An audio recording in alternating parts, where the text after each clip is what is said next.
Ya, saudara, yang juga kerap kali bocor adalah subsidi untuk jenis Pertalite, dan Kementerian SDM memberi lampu hijau penghapusan BBM jenis Pertalite. Dan apakah rencana ini akan dilakukan pada tahun ini? Kita tanyakan kepada jurnalis Kompas TV, Asri Gunawan yang berada di SPBU terdekat di wilayah Jakarta. Asri, jadi sebenarnya apa alasan pemerintah dan juga Pertamina mengusulkan untuk penghapusan Pertalite?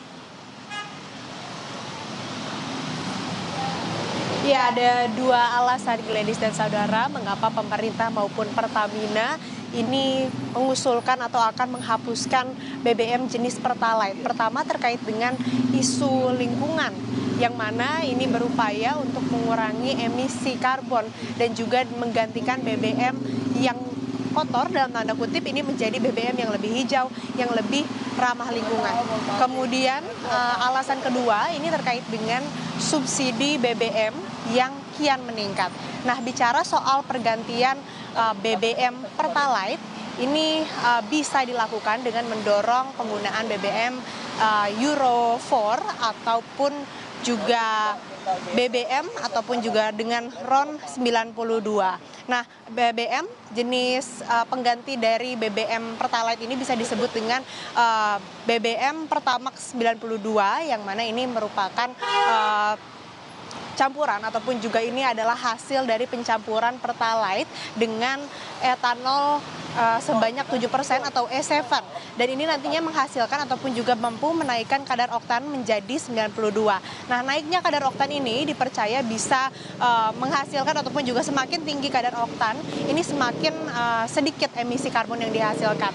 Nah, bicara juga soal oktan ataupun juga peraturan ini juga mengacu kepada peraturan Kementerian Hidup, Lingkungan dan Kehutanan yang menyebutkan bahwa di Indonesia BBM yang bisa digunakan atau yang diperbolehkan ini yang memiliki oktan minimal 91. Maka itu Pertamax Green 92 ini diterapkan atau digunakan untuk kemudian bisa memenuhi syarat yang sebagaimana sudah ditentukan atau ditetapkan oleh Kementerian KLHK begitu. Nah, ini juga merupakan upaya untuk kemudian bisa mewujudkan zero emission di tahun 2060. Nah, selain dari tadi alasan yang pertama soal isu lingkungan, ada juga alasan terkait dengan subsidi BBM yang kian membengkak. Di tahun ini, saudara, pemerintah ini mengalokasikan anggaran untuk subsidi energi mencapai 186,9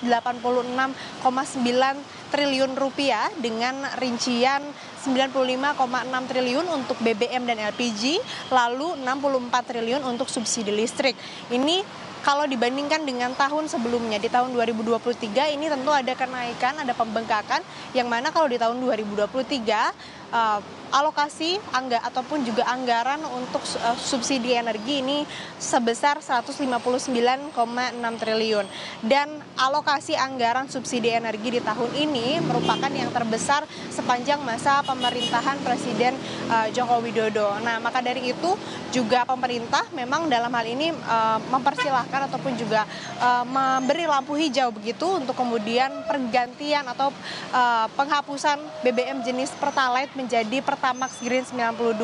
Nah, Gladys dan saudara, sebetulnya bahasan terkait dengan penghapusan Pertalite ini sudah digaungkan atau disinggung oleh Pertamina sejak Agustus tahun lalu melalui Direktur Utama Pertamina, Nika Widiawati, yang menyebutkan bahwa nantinya akan ada penghapusan ataupun juga pergantian dari BBM subsidi Pertalite menjadi BBM Pertamax Green 92, dan ini mengacu kembali lagi kepada peraturan Kementerian KLHK yang menyebutkan bahwa minimal oktan yang misalkan digunakan ataupun juga oktan dalam BBM yang digunakan ini minimal memiliki oktan 91. Maka dari itu diusulkan untuk menghapuskan Pertalite dan kemudian beralih menggunakan Pertamax Green 92. Pemerintah sendiri melalui Kementerian SDM ini memberikan lampu hijau atas pergantian tersebut, namun dengan syarat asalkan tidak ada produk BBM ataupun juga produk BBM-nya ini tanpa ada beban tambahan. Lalu terkait apakah nantinya BBM Pertamax Green 92 ini akan disubsidi oleh pemerintah atau tidak. Ini belum ada bahasan terkait dengan hal tersebut menurut Menteri ESDM. Lalu dari Pertamina sendiri ini menyebutkan juga bahwa ketika dikonfirmasi terkait dengan kapan penerapannya, ini masih dalam kajian dan juga evaluasi. Sehingga memang kalau ditanya targetnya diterapkan di tahun ini, tapi untuk kapan waktu penerapan jelasnya ini masih dalam pengkajian dan juga evaluasi, tentunya tidak hanya dari pihak Pertamina tapi juga dari pemerintah melalui Kementerian ESDM itu sendiri. Glenis. Ya, pemerintah